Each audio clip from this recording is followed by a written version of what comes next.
The cake looks really good. Too bad I'll never get to try it. But then a millionaire came along and Ethan Johnson walked through the streets of downtown New York City, trying to forget the hunger he'd felt for the past 2 days. At 12 years old, he already knew every corner of that area, every spot where he might find some loose change or bottles to sell. That's when he stopped in front of the display window of Sweet Charm Bakery, the most famous and expensive in the city. The colorful cakes sparkled under special lights, each one more beautiful than the last. Ethan pressed his face against the cold glass and sighed. "The cake looks really good. Too bad I'll never get to try it," he murmured, unaware that his words had been heard. Richard Thompson had just come out of an important meeting in the building next door when he overheard the melancholy comment. The 52-year-old businessman stopped and looked at the thin boy in worn-out clothes, admiring the sweets with eyes shining with longing. "Which one would you like to try?" Richard asked, stepping closer. Ethan startled and took a step back. He was used to being shooed away because of his appearance. "Sorry, sir. I wasn't doing anything wrong, just looking," he said quickly. "I know. I just want to know which cake you'd pick if you could." The boy hesitated, but something in the man's gentle voice reassured him. "That one." He pointed to a chocolate cake with strawberries. "It looks like it must be really tasty." Richard smiled and walked into the bakery. Ethan stayed outside, watching through the glass. "Good afternoon," Richard said to the shop owner, Anthony Williams, a 45-year-old man known for his arrogance. "I'd like to buy that chocolate cake with strawberries." "Of course, Mr. Thompson," Anthony replied, recognizing the famous businessman.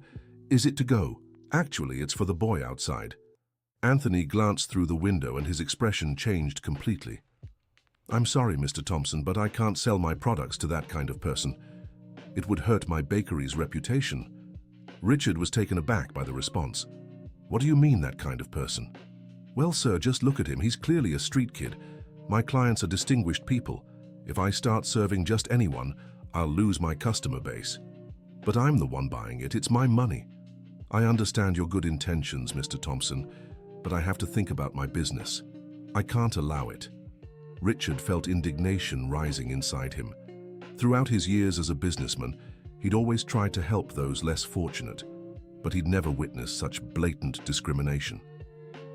"I see your position," Richard said, keeping his voice steady. "Have a good day."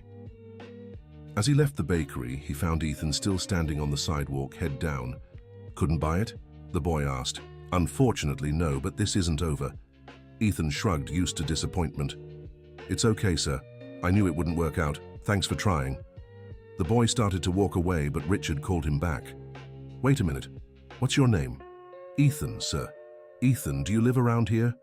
"I live with my grandma in a small house in Chinatown." "And what do you do during the day?" Ethan hesitated again. He was used to people distrusting him when they found out he worked on the streets. "I help my grandma sell homemade sweets. She makes them, and I go out to sell them."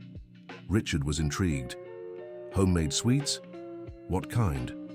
"Chocolate truffles, coconut kisses, custard cups, things like that. She learned from my great-grandma." "Interesting. Do you know anything about baking?" Ethan shook his head.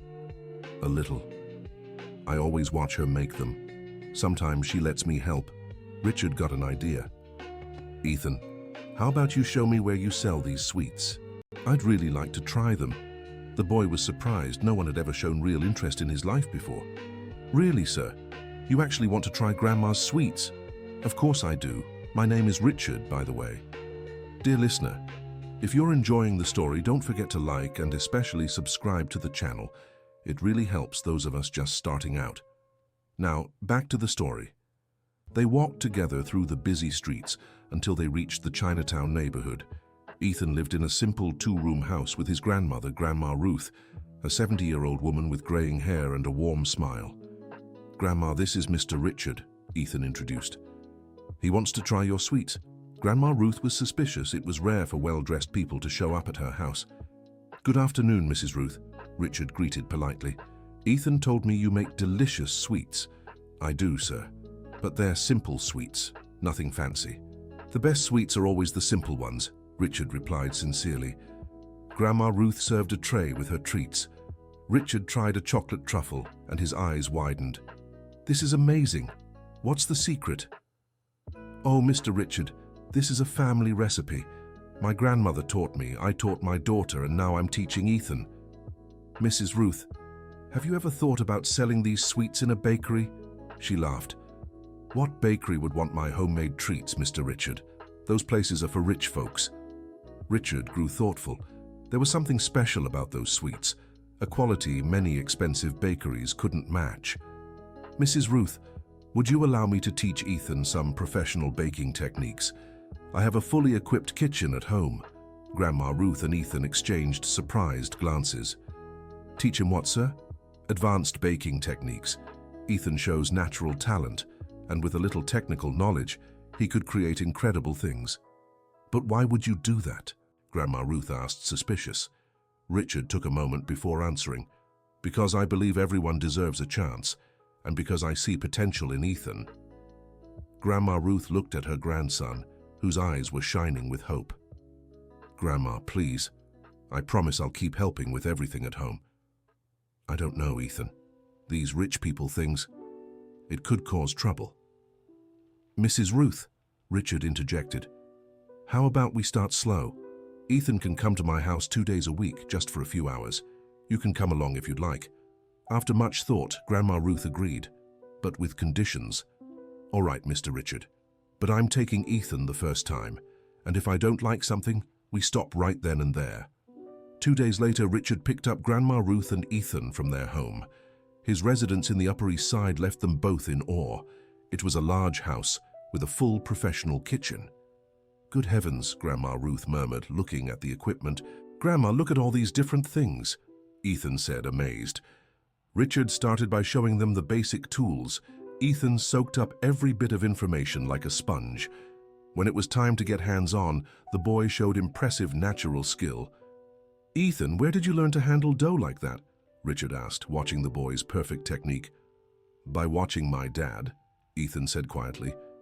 "Your dad? Mrs. Ruth didn't mention you had a father." Grandma Ruth tensed up. "Ethan's father. He's no longer with us."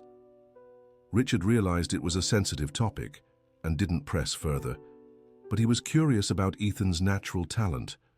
Over the following weeks, the lessons continued.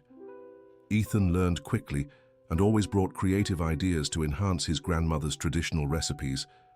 One day, while making a carrot cake, Ethan suggested, "What if we added a little orange to the batter?" "I think it would taste great." Richard tried the suggestion and was surprised by the result. "Ethan, this is fantastic. Where did you get this idea?" "I don't know, I just thought the flavors went well together." It was clear the boy had exceptional taste and a natural instinct for combining flavors. Meanwhile, at Sweet Charm Bakery, Anthony Williams noticed that some important customers had mentioned some delicious homemade sweets circulating in the area. This deeply bothered him. One day, one of his employees, Emily, mentioned, "Mr. Anthony, I heard there's a boy around making amazing sweets. They say a wealthy businessman is teaching him." Anthony was intrigued and worried. He couldn't let just anyone invade his territory. "What businessman?" "I'm not sure, but they said he's someone important." Anthony decided to investigate.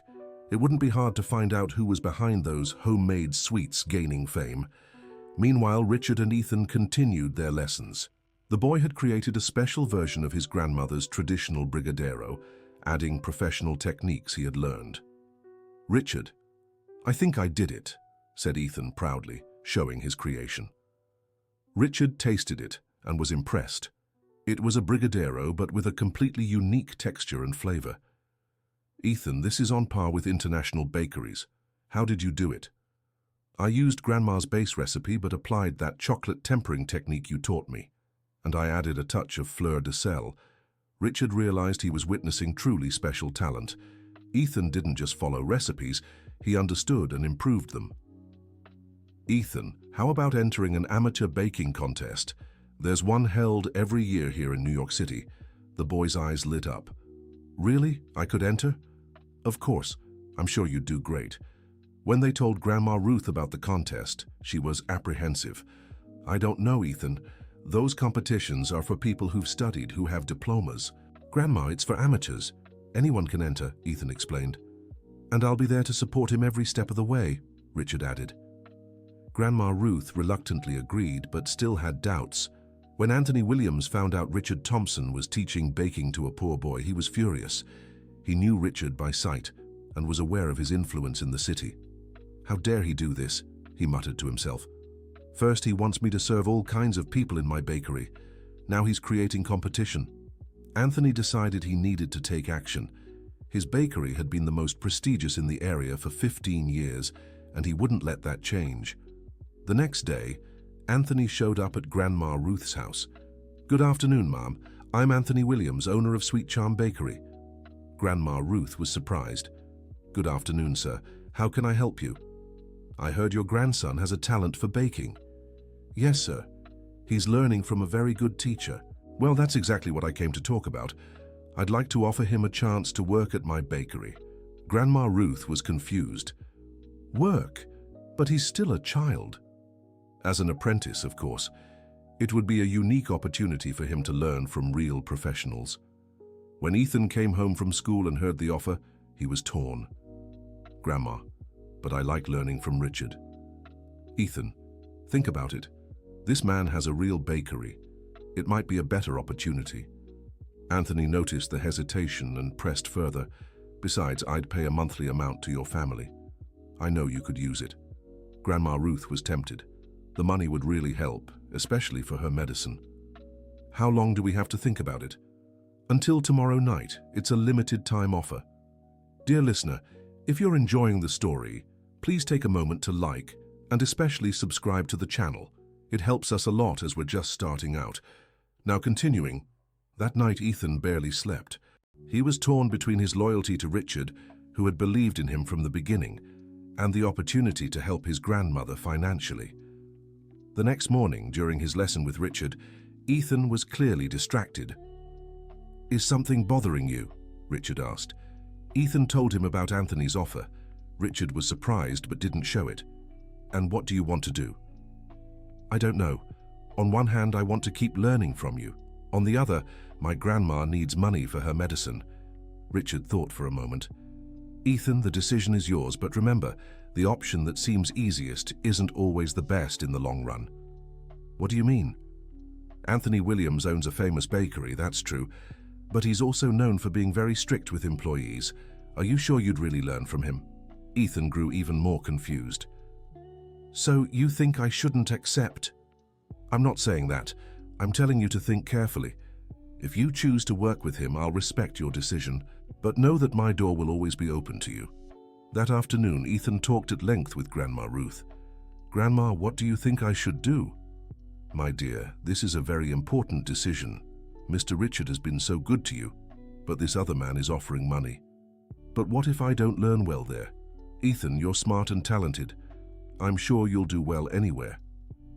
Grandma Ruth was trying to stay strong, but deep down, she knew the money Anthony offered would make a big difference in their lives. That night, after much thought, Ethan made his decision. Grandma, I'm going to accept Mr. Anthony's offer. Grandma Ruth sighed, both relieved and apprehensive. The next day, Ethan went to Richard's house to tell him his decision. Richard, I've decided to accept the bakery's offer. Richard was preparing dough when Ethan spoke. He stopped what he was doing and looked at the boy. Are you sure? Yes. I need to help my grandma. I understand, Ethan, and I want you to know I'm proud of you for thinking of your family. You're not upset. Not at all. I'm just eager to see how far your talent takes you. Richard hugged the boy. Remember, if you ever need anything, you can come to me. On his first day at Sweet Charm Bakery, Ethan arrived early and excited. Anthony greeted him and introduced him to the other employees. Everyone, this is Ethan, our new apprentice. The staff greeted the boy politely, but Ethan sensed some discomfort in the air. Well, Ethan, Anthony said, you'll start by helping with cleaning and organizing. Later, as you learn, you can assist with production. Ethan accepted without question. He knew he had to start from the bottom. For the first few days, his tasks were limited to washing dishes, wiping counters, and organizing ingredients. He watched the bakers at work, trying to learn their techniques. An older employee, Mrs. Rose, noticed the boy's interest. You like watching, don't you, kid? Yes, Mrs. Rose. I want to learn. We'll just know things here are very different from what you're used to. Mr. Anthony is very demanding. Ethan soon understood what Mrs. Rose meant. Anthony was extremely critical and rarely praised anyone's work. Ethan, these counters aren't clean enough. Do them again, Anthony shouted in the second week. The boy redid the work even more carefully, but Anthony always found something to criticize. 2 weeks after Ethan started at the bakery, an elegant customer walked into the shop. It was Helen Martin, a socialite famous for her events and for discovering new talents in the culinary world. Good afternoon, Mr. Anthony. I came to pick up the sweets for my event tomorrow. Of course, Mrs. Helen, they're ready. While Anthony prepared the order, Helen observed the bakery's activity. She noticed a boy cleaning the tables with great care and dedication. Who is that boy? She asked. Oh, he's just an apprentice. He's just starting out. Helen kept watching Ethan work. There was something about the boy's demeanor that caught her attention. May I speak with him? Anthony felt uncomfortable, but couldn't refuse such an important customer. Of course, Mrs. Helen. Ethan, come here. The boy approached, a little nervous. Hello, dear, what's your full name? Ethan Johnson, Ma'am. Ethan, do you enjoy working here? Ethan glanced quickly at Anthony before answering. Yes, Ma'am, I'm learning a lot. And are you interested in baking? Yes, I am. It's my dream to work in this field. Helen was intrigued by the boy's maturity and politeness. How interesting. How long have you worked here? 2 weeks, Ma'am. And are you already helping with production? Ethan hesitated. Right now I'm just cleaning and organizing, but soon I'll start helping with the sweets. Helen gave Anthony a questioning look. Mr. Anthony, how about showing Ethan how to make those special brigadeiros? I'm sure he has potential. Anthony felt obliged to agree. Of course, Mrs. Helen. Ethan, come with me. They went to the production area. Anthony quickly began explaining how to make the brigadeiros. Pay attention because I won't repeat myself. First, you put the condensed milk in the pan. Ethan absorbed every detail, but noticed Anthony was explaining in a rushed and superficial way. Now you try, said Anthony, handing the ingredients to Ethan. The boy began preparing the brigadeiros. His hands moved confidently, applying techniques he'd learned from Richard. Helen watched closely. She noticed Ethan displayed skills far beyond a beginner's level. Very well, Ethan. Have you worked in baking before? A little, Ma'am. I learned some things at home with my grandmother. How wonderful. And who else taught you? Your technique is very good for someone just starting. Ethan wasn't sure how to respond. He didn't want to mention Richard in front of Anthony. Just by observing, Ma'am. Anthony noticed Helen's interest in the boy and grew uneasy. Well, Mrs. Helen, Ethan's brigadeiros still need a lot of improvement. He has much to learn. Helen tasted one of Ethan's brigadeiros and her eyes widened. This is delicious. Anthony, this boy has exceptional talent. Oh, Mrs. Helen, you're being too generous. It's just a basic brigadeiro. Basic? This has a unique texture and flavor. Ethan, where did you learn this tempering technique? Ethan turned red. The technique had been taught by Richard. I saw it in a video online. Helen didn't fully believe the answer, but didn't press further. Mr. Anthony, I suggest you give Ethan more opportunities to work in production. He clearly has great potential. After Helen left, Anthony called Ethan for a talk. Ethan, I want to make one thing clear. You're here to learn, not to show off, understood? Understood, sir. And another thing, I don't want you talking about your past experiences. What you learned before coming here doesn't matter. Here you'll learn the right way. Ethan nodded but felt belittled. That night at home, Ethan told Grandma Ruth about his day. Grandma, I think I made a mistake. Why, my grandson? The bakery owner didn't like it when I made the brigadeiros well. He said I shouldn't show off. Grandma Ruth was worried. Ethan, maybe you should be more patient. Sometimes bosses don't like it when employees know too much. But I just want to learn and do a good job. I know, sweetheart. But remember, we need this job. Ethan spent the night thinking. He missed his lessons with Richard, where he was encouraged to experiment and create. At the bakery, the next few days were tough. Anthony always seemed to find faults in Ethan's work, even when he did everything perfectly. "Ethan, you're taking too long to clean this counter." "Ethan, these ingredients are poorly organized." "Ethan, you're making too much noise with the pots." The other employees noticed the special treatment and started avoiding the boy, afraid they'd also be criticized. Only Mrs. Rose still talked to Ethan. "Son, you need to be careful. Mr. Anthony doesn't like it when someone stands out too much." "But I'm not trying to stand out, Mrs. Rose. I just want to do a good job." "I know, dear. But sometimes it's better to stay under the radar." Ethan was confused. How could he learn if he was supposed to stay unnoticed? One afternoon, while cleaning the storage area, Ethan found an old recipe book hidden behind some boxes. It was a handwritten notebook with traditional recipes. Flipping through it, he discovered amazing recipes, some even similar to what his grandmother used to make. One page caught his eye. It was the recipe for a cake called Happiness Cake. Ethan read the ingredients and instructions. It was a complex recipe, but he understood every step. "What are you doing there?" Anthony's voice startled him. "Sorry, sir. I was cleaning and found this book."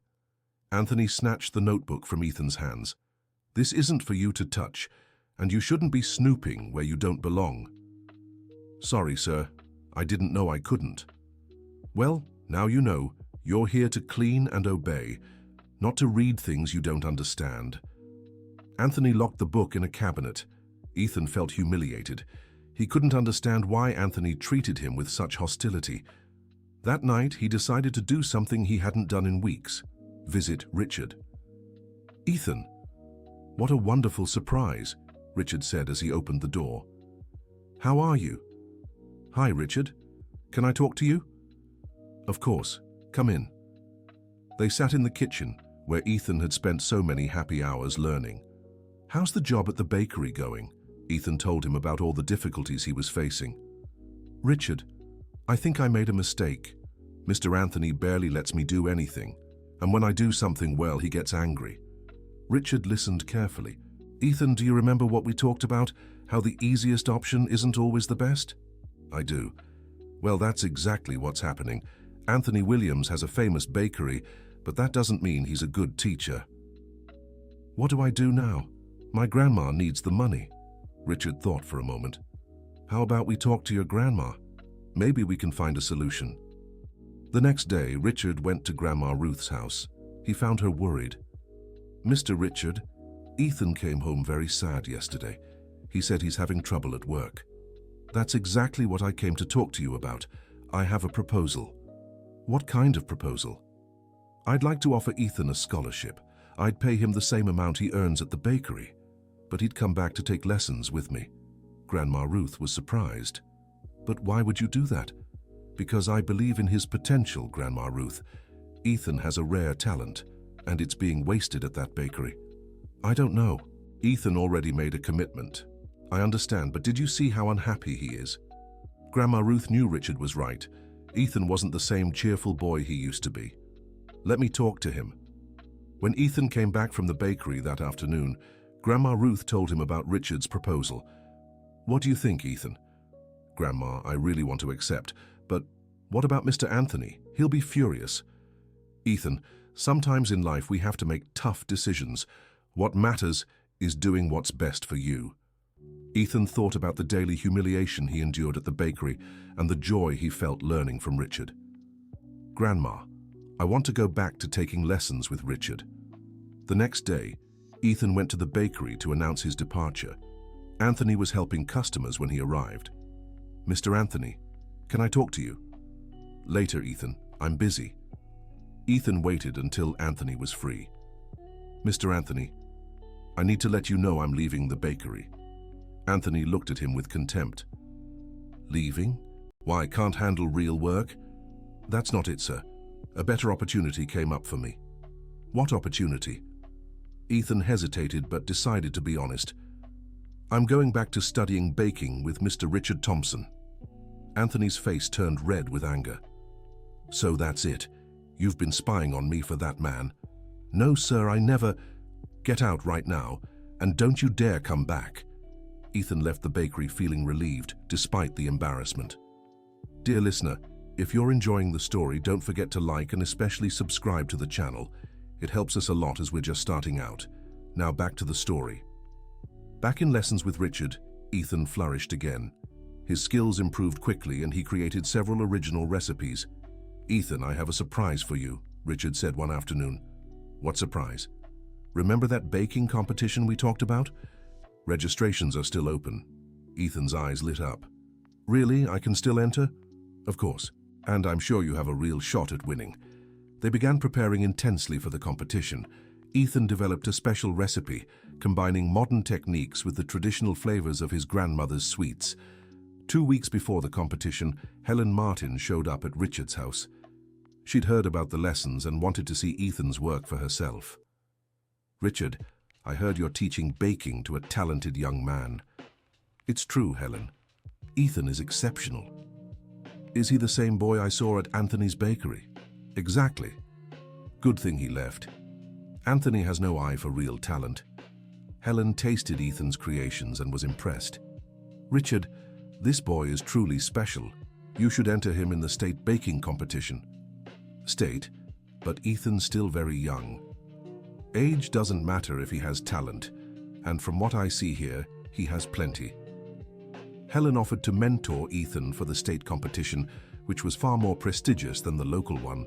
"Ethan, would you be up for a bigger competition?" Richard asked. Of course, the bigger the better. They began preparing even more intensely. Ethan created a recipe he called Heartfelt Roots, a cake that told his story through layers of different flavors. Meanwhile, Anthony Williams couldn't forget Ethan's betrayal. He found out about the competition and decided to enter too, determined to prove who the best baker in the area really was. "I'll show everyone that boy is nothing but an amateur," he muttered to himself. Anthony started preparing his most sophisticated recipe, a complex French cake he'd learned in Paris years ago. News of Ethan's participation in the competition spread throughout the region. Many people were curious to see what a 12-year-old boy could do against experienced professional bakers. Grandma Ruth was nervous and proud at the same time. "Ethan, are you sure you want to do this? It's going to be a lot of pressure." "Grandma, I have to try. It's my chance to show I can achieve big things." Richard was also confident but worried about the pressure Ethan would face. "Remember, Ethan, the important thing isn't winning, but doing your best." "I know, Richard, but I really want to win." The night before the competition, Ethan barely slept. He went over every step of his recipe in his mind, every technique he'd learned. The day of the competition dawned sunny. The event would take place at the New York Convention Center, with journalists and culinary personalities in attendance. Ethan arrived with Richard, Grandma Ruth, and Helen. Seeing the scale of the event, he felt a little intimidated. "It's bigger than I imagined," he remarked. "You're prepared, Ethan. Trust yourself," Richard said. The participants were introduced one by one. When Ethan's turn came, there was a murmur in the crowd. "Ethan Johnson, just 12 years old, is the youngest participant in the history of this competition," the announcer declared. Anthony Williams was a few spots ahead and glanced at Ethan with disdain. "Let's see how far this little act goes," he muttered. The competition began. Each participant had 3 hours to prepare their creation. Ethan took a deep breath and got to work. His hands moved confidently as if he were in his own kitchen. He started by preparing the base layer, a recipe he'd developed by combining Richard's techniques with his grandmother's traditional flavors. The judges circulated among the participants, observing their techniques. When they reached Ethan's station, they were surprised by his skill. "Interesting technique for someone so young," one judge commented. Ethan smiled shyly and kept working. He was preparing the second layer of the cake, representing his years of financial struggle. He used dark chocolate and a hint of coffee, symbolizing the tough times. Anthony, at the next station, tried to focus on his French cake, but couldn't help watching Ethan. He grew uneasy, realizing the boy actually knew what he was doing. "No way he's doing this alone," he thought. "He must be following a memorized recipe." But Ethan wasn't following any recipe. Every move was the result of months of learning and experimenting. The third layer of the cake represented hope. Ethan used tropical fruits and a special cream he'd created, symbolizing the possibilities that had opened up in his life. With 1 hour left, Ethan began decorating. Here, he applied all the advanced techniques Richard had taught him. He crafted delicate sugar flowers and a finish that looked like a work of art. Anthony finished his cake and looked at the result. It was technically perfect, but lacked soul. He glanced again at Ethan's creation and had to admit he was impressed. When time was up, all participants presented their creations to the judges. Ethan was nervous, but proud of his work. "Ethan Johnson," the head judge called.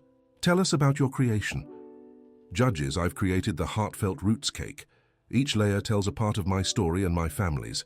The first layer represents the traditions my grandmother taught me. The second, the hard times we faced. And the third, the hope for a better future." The judges tasted each layer in silence. Their expressions were unreadable. "Interesting," one judge remarked. "How did you come up with this flavor combination?" "By experimenting a lot and thinking about what each ingredient could represent in my life." When it was Anthony's turn to present his cake, he spoke technically about the French techniques he had used, but failed to convey the same emotion as Ethan. The judges' deliberation lasted nearly an hour. Ethan was in the waiting area with his family and Richard, all of them nervous. "No matter the result, I'm so proud of you," said Richard. "My grandson, you're already a winner in my eyes," added Grandma Ruth. Finally, the judges returned with the results. "It was a difficult decision," began the head judge. "We had technically perfect creations and others that were emotionally moving, but the winning creation managed to combine both aspects exceptionally." Ethan held his grandmother's hand, nervous. "The winner of the state baking competition is Ethan Johnson, with his cake, Heartfelt Roots." The audience erupted in applause. Ethan couldn't believe what he was hearing. "I won?" he asked, stunned. "Yes, you did, my boy," Grandma Ruth shouted, tears in her eyes. Richard hugged Ethan proudly. "I knew you could do it." Helen was beaming. "Ethan, this is just the beginning. With this prize, you'll be able to study at any baking school in the country." Anthony Williams left the event without speaking to anyone, humiliated at being defeated by a 12-year-old boy. Ethan's victory made the local news. 12-year-old boy wins state baking competition was the next day's headline. With the prize money, Ethan could help Grandma Ruth with her medicine and still had enough left to invest in baking equipment. "Richard, what do I do now?" Ethan asked. "Now you keep studying and improving. Your talent will take you far." Helen offered to connect Ethan with the best baking schools in the country. "Ethan, you have a bright future ahead. But remember, success doesn't change who you are inside." 3 months after winning the competition, Ethan received an unexpected offer. A famous international chef passing through New York City had heard his story and wanted to meet him. "Ethan, I'd like to invite you to a special internship at my restaurant. You'd learn international baking techniques." It was a once-in-a-lifetime opportunity, but Ethan had one condition. "I can accept, but only if I can keep living with my grandmother and still have time for community projects here." The chef was impressed by the boy's maturity. "Of course. In fact, that shows you have your priorities straight." Ethan began the internship, but never forgot his roots. In his free time, he taught basic baking to other kids in the community. One day, while teaching a group of children, Ethan noticed a boy standing outside, watching through the window. It was the same look he once had when staring at Sweet Charm Bakery's display. "Hey, want to come in?" Ethan called. The boy hesitated. "I don't have money for lessons." "Who said anything about money? It's all free here. What's your name?" "John." "Nice to meet you, John. I'm Ethan. Come on, I'll teach you how to make a special truffle." As he taught John, Ethan remembered his own journey. From a boy dreaming of unattainable cakes in shop windows to a nationally recognized young baker. Richard watched from afar, proud to see how Ethan used his success to help others. He truly understands what matters in life, Richard thought. Grandma Ruth, now with her health stabilized thanks to the medicine she could afford, helped Ethan with the community classes. "My grandson, I'm so proud of who you've become," she said one afternoon. "Grandma, None of this would be possible without you and Richard. You taught me that talent without character is worthless. Ethan's story inspired many others. Young people from underprivileged communities began seeking out his classes, seeing in him proof that it was possible to change one's life through talent and dedication. Anthony Williams, after months of reflecting on his defeat, sought out Ethan. "Ethan, I came here to apologize for how I treated you." Ethan was surprised but welcomed him politely. "There's no need to apologize, Mr. Williams." "Yes, there is. I was prideful and prejudiced. You taught me a lesson in humility." Anthony looked around the small baking school Ethan had set up. "Would you be willing to let me help here? I know I can contribute with my experience." Ethan glanced at Richard, who nodded encouragingly. "Of course, Mr. Williams. There's always room for those who truly want to help." Ethan's baking school grew and became a benchmark for social education. Young people from all over the region came not only to learn baking techniques, but also life values. Helen Martin became a major supporter of the project, securing important sponsorships and partnerships. "Ethan, you've turned a personal passion into a tool for social change. That's admirable." 2 years after his competition victory, Ethan received a special invitation to participate in an international TV program about young talents. "Richard, do you think I should accept?" Ethan asked. "The decision is yours, Ethan, but remember, you're no longer just a baker, you're an example for many young people." Ethan decided to accept, but insisted the program showcase not just his skills, but also his social work. On the day of filming, Ethan prepared the same heartfelt roots cake that had won him the competition. But this time he shared an expanded version of his story, including how success had motivated him to help others. "I've learned that the true flavor of victory only comes when you share it with others," Ethan said during the program. The message touched millions of viewers worldwide. Ethan received invitations to give motivational talks and open branches of his school in other cities, but he kept his feet on the ground. "Grandma, sometimes I'm amazed by everything that's happened. It feels like a dream." "It's no dream, my grandson. It's the result of your hard work and good heart." Ethan continued to grow professionally, but never lost his simplicity. Every morning before starting his day, he paused in front of the spot where the old Sweet Charm bakery had once stood. It closed after the competition controversy, and remembered the boy who had dreamed of just tasting a single cake. "Now I can make any cake I want," he thought, "but what matters most is that I can teach others to do the same." One day, a reporter asked Ethan what his biggest dream for the future was. "I want no child to have to stand outside a bakery window just dreaming. I want every one of them to have the chance to step inside and create their own flavors." Richard, who was present at the interview, felt his eyes well up with pride. "Ethan has become so much more than a talented baker," he thought. "He's become an agent of change." Grandma Ruth, now 72, still helped at the school every afternoon. Her traditional recipes became part of the core curriculum. "I never imagined my simple recipes would end up in a famous school," she remarked with amusement. "Grandma, your recipes are the foundation of everything.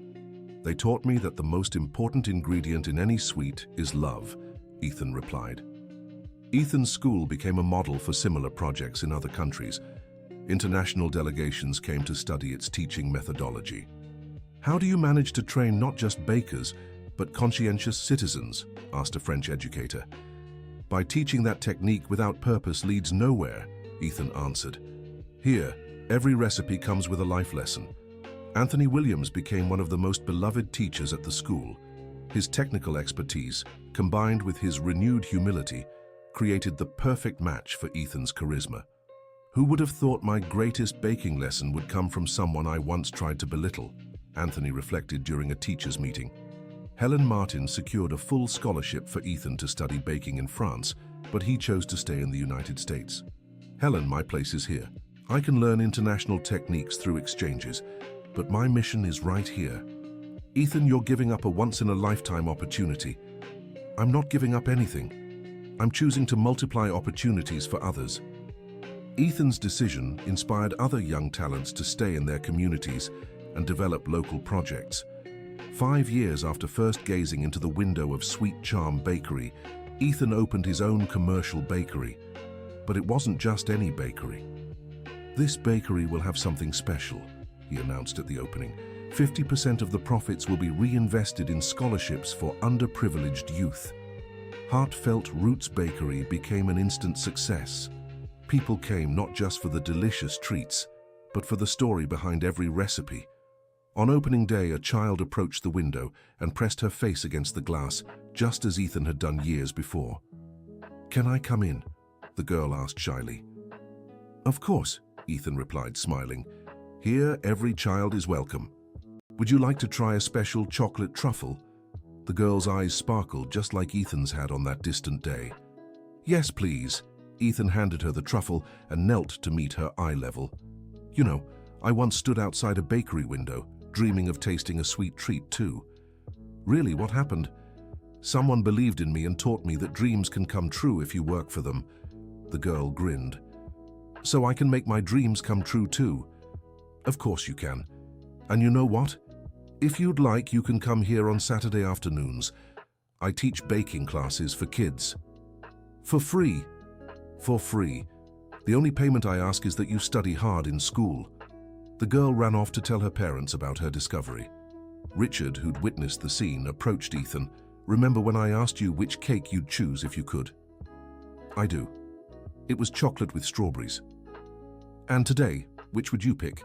Ethan looked around his bakery, saw the children learning, the young employees working, Grandma Ruth organizing recipes, and Anthony teaching advanced techniques. "Today, I'd choose the cake of shared life. It's the sweetest of all." Richard smiled. "That's a flavor you won't find in any display case. It only exists in the heart." That evening, Ethan locked up the bakery and walked to where it all began. The old Sweet Charm bakery building now housed a community library. He remembered the boy in worn-out clothes who'd only dreamed of tasting a cake. Now, at 17, he owned a famous bakery, directed a social school, and inspired thousands of young people. "Thank you," he whispered to the wind, thinking of everyone who'd helped him along the way. A plaque at the library entrance caught his eye. "Donated by the Heartfelt Roots Foundation, so all may have access to knowledge." Ethan smiled. His foundation had bought the building and turned it into a learning space for the community. Back home, he found Grandma Ruth preparing dinner. "How was the bakery's first day, my grandson?" "It was perfect, Grandma. Know why?" "Why?" "Because today, I saw a girl looking at my bakery window with the same eyes I once had, and I got to open the door for her." Grandma Ruth hugged her grandson. "Your father would be so proud of you." It was the first time she had mentioned Ethan's father since everything began. "Grandma, you never really told me about my dad." Grandma Ruth sighed. "Your father, Michael, was a baker too. He had so much talent, just like you. But he didn't have the opportunities you've had." "What happened to him?" "He got sick when you were 5. Before he passed, he made me promise to teach you everything about baking. He said you had the gift." Ethan felt his eyes fill with tears. "Is that why you always knew the techniques?" "Your father taught me so much. And when you started showing interest, I knew the promise I made to him was being fulfilled. Grandma, thank you for keeping this story for me. I was waiting for the right moment. And I think today is that moment." That night, Ethan couldn't sleep. He thought about the father he never really knew, but who had left a legacy far more valuable than money: the love of baking. The next morning, Ethan created a new recipe in honor of his father. He called it the Sweet Heritage Cake and decided it would be one of the main recipes at the school. "Richard, I found out my baking talent comes from my dad," he shared during class. "That explains a lot, Ethan. Talent like that doesn't come from nowhere." "Now I understand why I always felt so at home in the kitchen. It was like I already knew things." Richard was moved by the discovery. "Your father must be so proud wherever he is." Ethan's story continued to inspire people. His biography was turned into a children's book, teaching kids that dreams are possible with dedication and good people by their side. During the book launch, a journalist asked, "Ethan, what's the biggest lesson you've learned on this journey?" "I learned that the most important flavor in any recipe is gratitude. Without it, even the most perfect dessert falls flat." And what's your advice for children going through hard times? Never stop dreaming. And find people who believe in you, because there's always someone willing to help those who truly want to grow. The audience applauded emotionally. Anthony, who was in the crowd, stood up. Ethan, may I speak? Of course, Professor Anthony. I want to publicly apologize for almost preventing this talent from flourishing.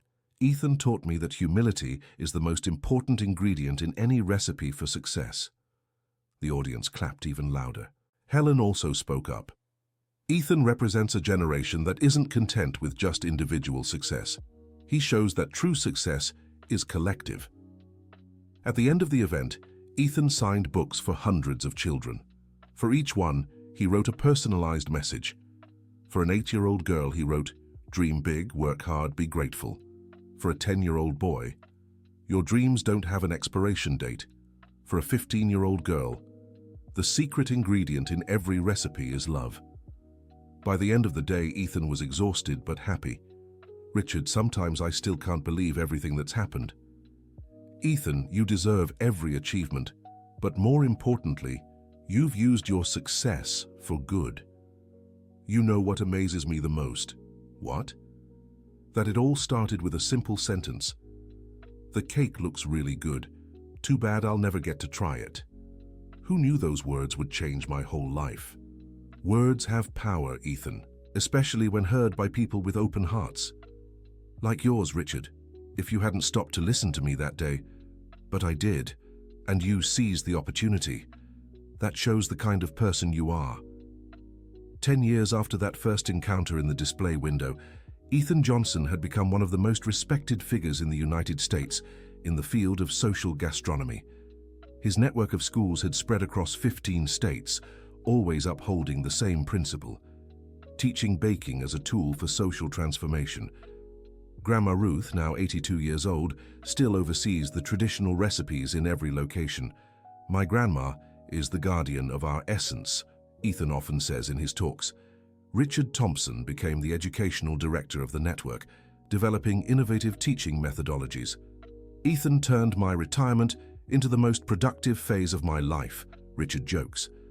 Anthony Williams became an expert in rehabilitating at-risk youth through gastronomy. "Ethan gave me a second chance to be useful to society," he often says.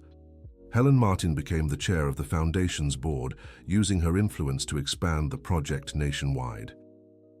"Investing in Ethan was the best decision of my life," she declares. But Ethan remains the same humble boy he always was, despite all the fame and recognition. Every morning before starting work, he stops in front of the first display window, where it all began, and whispers, "Thank you for teaching me that dreams taste like determination." End of story. Now tell me, what did you think of this incredible story? Do you believe Ethan made the right decisions? Which moment moved you the most? Leave your honest opinion in the comments. I love reading every one of your messages. And don't forget to hit that like button and subscribe to the channel so you don't miss other heartwarming stories.